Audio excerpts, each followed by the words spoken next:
Hi, I have the pleasure here of introducing you all to Pam Waterhouse. So thank you, Pam, for coming in and sharing your insights with us. My pleasure. So I just have a couple questions. Well, three to be exact. The first one is speech and language pathologist role in the school system is so vital. I know we both agree with that. And you've been an SLP for a few years. How do you see your role and how it's changed over the years?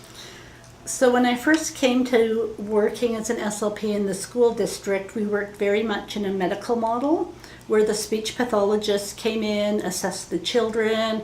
We could see our students 2-3 times a week for therapy. It was our job to fix students.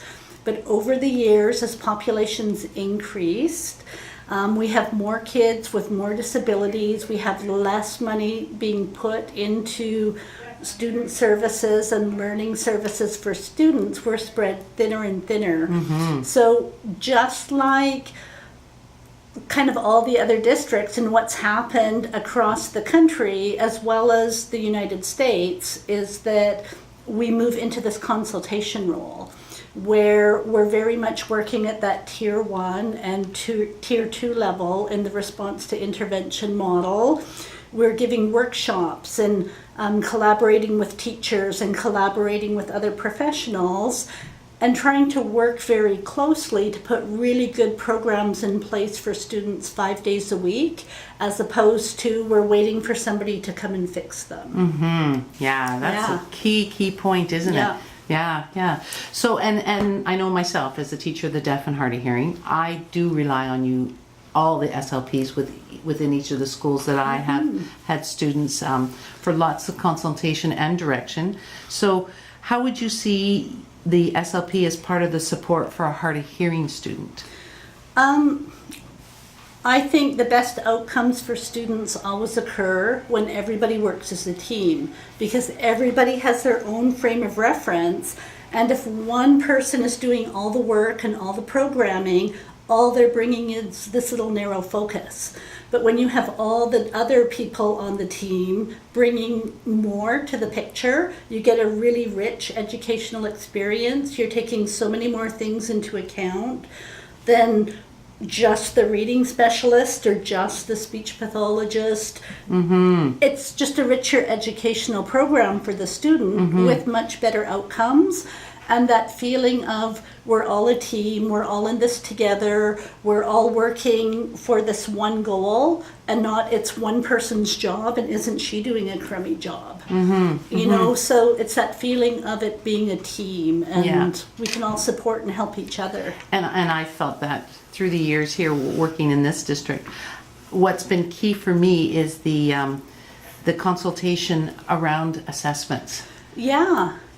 And I think that assessment piece is so vital to a student, to be accountable and to look for progress and to be able to measure the progress they're making, and B, to write a really comprehensive IEP with goals specific to that student and where they are at that moment. Assessment is a snapshot of that student's skills on that day, but also it's a way for us to look at where they're breaking down, and the pathology part of the speech language pathology degree is the ability to look at why are they breaking down and what do we need to work on. Is it the vocab? Is it the grammar? Is it the sentence structure? Is it the memory? Where is the holdup? What do we need to work on that's going to make the biggest impact the fastest? And then so it's that pathology piece that we can bring to the table to really streamline things and have the best outcomes for students. Yeah, and that's the expertise that comes with the SLP training. Yeah. You know, and then you have your classroom teacher trained person and the learning assistants, and then of course the most important person is the educational assistant. And when you work as a team, fabulous things happen for the students. Yes, exactly. Yes. Yeah. Now, bottom line is there's not enough SLPs in the district, is there? With all students, that need the service. And I know you've done some great workshops with a kindergarten teacher, and you were a guest speaker at one of our EA networking workshops. Yeah. And So I know you probably have some really good tips in the back of your head that maybe you could kind of share with us that from your perspective as an SLP, when you think of kids in a classroom with an EA Yeah. supporting. Yeah, so my very first tip is the SLP is your friend. Know your SLP, approach your SLP, connect with your SLP, ask questions.